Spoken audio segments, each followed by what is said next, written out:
ഹൃദയസ്തംഭനം സംഭവിച്ച ഒരാൾക്ക് കൊടുക്കുന്ന പ്രഥമ ശുശ്രൂഷയാണ് കാർഡിയോപൾമണറി റീസസിറ്റേഷൻ അഥവാ CPR.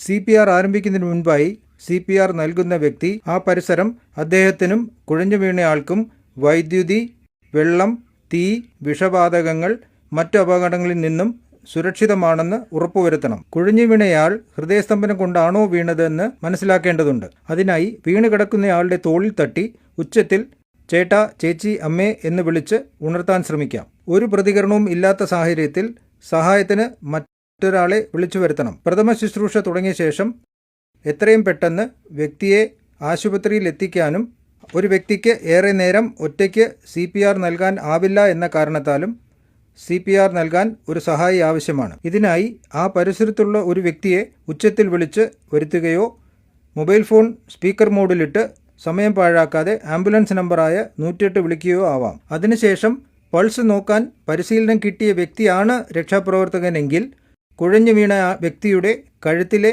കരോട്ടിഡ് ധമനിയിലെ പൾസ് സ്പർശിച്ച് പരിശോധിക്കുകയും ശ്വാസം എടുക്കുന്നുണ്ടോ എന്നറിയാൻ നെഞ്ച് പൊങ്ങിത്താഴുന്നുണ്ടോ എന്ന് നിരീക്ഷിക്കുകയും ചെയ്യുക.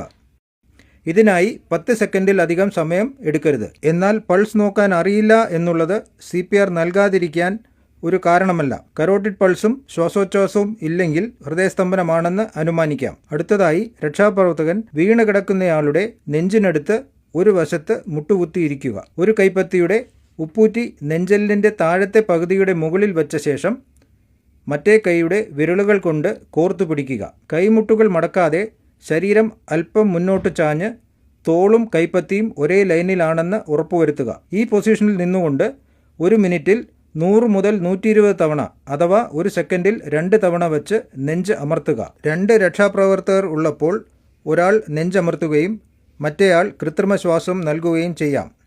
ആംബുലൻസിൽ ആരോഗ്യ പ്രവർത്തകർ എത്തുന്നതുവരെയോ വ്യക്തിക്ക് ബോധം തെളിയുന്നതുവരെയോ ഈ പ്രക്രിയ, അതായത് 30 പ്രാവശ്യം നെഞ്ചമർത്തിയ ശേഷം 2 കൃത്രിമ ശ്വാസം കൊടുക്കുന്നത് തുടരണം. ഓരോ തവണ അമർത്തുമ്പോൾ നെഞ്ച് 5 സെൻറ്റിമീറ്റർ അഥവാ 2 ഇഞ്ച് താഴേണ്ടതും കൈകൾ ഉയർത്തുമ്പോൾ നെഞ്ച് പൂർണ്ണമായും പൂർവ്വസ്ഥിതിയിൽ എത്തേണ്ടതുമാണ്. ഓരോ 30 തവണ നെഞ്ച് അമർത്തിയ ശേഷം 2 കൃത്രിമ ശ്വാസം നൽകണം. ഇതിനായി രക്ഷാപ്രവർത്തകൻ വീണ് കിടക്കുന്നയാളുടെ നെറ്റിയിൽ ഒരു കൈയും മറ്റേ കൈ കീഴ്ത്താടിയിലും വെച്ച് തല പിന്നോട്ടാക്കുക. നെറ്റിയുടെ കൈയിലെ ചൂണ്ടുവിരലും തള്ളവിരലും ഉപയോഗിച്ച് മൂക്കടച്ചു പിടിക്കുക. രക്ഷാപ്രവർത്തകൻ സ്വയം സാധാരണഗതിയിൽ ഒരു ശ്വാസം എടുത്ത ശേഷം സ്വന്തം ചുണ്ടുകൾ ആ വ്യക്തിയുടെ ചുണ്ടിനോട് ചേർത്ത് വയ്ക്കുക. 1 സെക്കൻഡിൽ 1 തവണ എന്ന തോതിൽ 2 പ്രാവശ്യം വായിലോട്ട് സാവധാനം ശ്വാസം നൽകുക. കുഴഞ്ഞു വീണയാൾ രക്ഷാപ്രവർത്തകൻ്റെ ഉറ്റ ബന്ധു അല്ലാത്ത സാഹചര്യത്തിൽ അയാളിൽ നിന്നും രക്ഷാപ്രവർത്തകന് അസുഖങ്ങൾ പകരാതിരിക്കാൻ 2 പേരുടെയും വായിൻ്റെ ഇടയിൽ വായിൻ്റെ ആകൃതിയിൽ ചെറിയ സുഷിരമിട്ട തുണിയോ മറ്റു മാർദ്ദവമുള്ള വസ്തുവോ ഉപയോഗിച്ച് കൃത്രിമ ശ്വാസം നൽകാവുന്നതാണ്.